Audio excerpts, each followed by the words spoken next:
Alors, Lucie, pour t'expliquer, pour attribuer un QCM aux élèves, alors le plus simple, c'est que j'ai trouvé, c'est passer par une vidéo. Donc, tu as dû découvrir dans outils pédagogiques. Donc, tu cherches donc les QCM. Alors, mes QCM par exemple.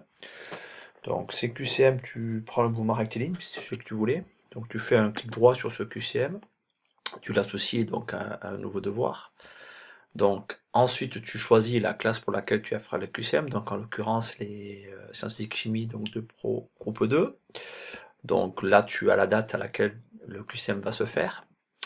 On ne peut pas ne pas passer par des notes, donc on verra comment qu'on peut le supprimer. Donc le mieux c'est de ramener pour toi aussi peut-être la note sur 20.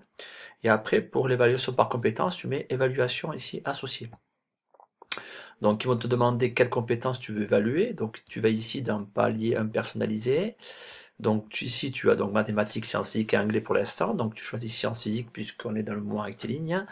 Et la compétence évaluée uniquement dans les QCM, c'est la compétence mobiliser, utiliser les connaissances. Donc, tu valides. Tu crées ensuite ton QCM. Alors, je le fais pas, mais tu pourras le créer.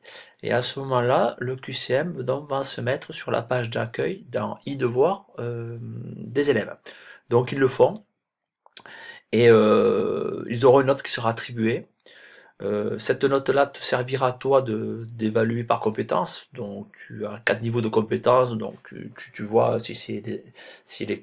à quel niveau tu veux mettre la compétence, soit expert, soit confirmé, apprenti, au débutant en fonction de la note qu'il a obtenue. Donc là, tu vas devoir le compléter à la main en créant donc cette évaluation par compétence que Maïté pourra te montrer.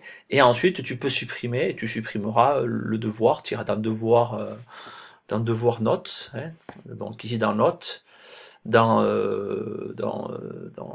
les notes, donc tu dois dans saisie, tu auras une note qui va apparaître, et tu pourras supprimer donc pour cette classe-là, en l'occurrence, quand tu vas dans 2 pro groupe 2, tu pourras supprimer en faisant un clic droit je crois, ou en cliquant directement sur le devoir, hein, parce que ils vont créer un devoir en fait.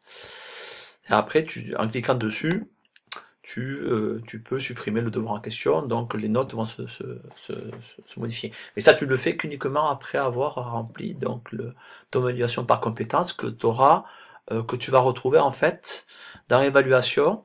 Et quand tu auras 2 pro groupe 2, il y aura donc ici ton évaluation par compétence qui se mettra en place. Donc voilà. J'espère que j'étais assez clair. Sinon, écoute, tu peux m'appeler.